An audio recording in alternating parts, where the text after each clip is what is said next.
Magandang araw. Ito ang Bangus at kayo'y nakatutok sa Balitang Bayan. Ako si Jericho Haruto na naghahatid ng mahalagang impormasyon at balita. Go, sir. Tungkol sa usapin sa impeachment para kay Vice President Sara Duterte. Ako, bilang isang mamamayan ng Pilipinas ay sumasang-ayon sapagkat bilang isang namumuno ng gobyerno, given na siya yung pangalawang pinakamataas na opisyal ng gobyerno, dapat ang mga namumutawi sa kanyang mga labi, ang kanyang mga actions ay dapat naaayon sa konstitusyon. May mga nasabi siya laban sa administrasyon at sa may iba pang tao na miyembro ng pamilya ng presidente.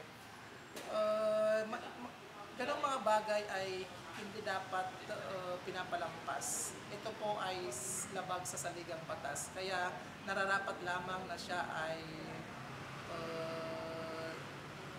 sumailalim sa impeachment upang pakinggan ang kanyang salubin kung bakit niya nasabi ang mga ito. Bilang isang may mataas na katungkulan, nararapat lamang na siya ay managot sa mamamayang Pilipino.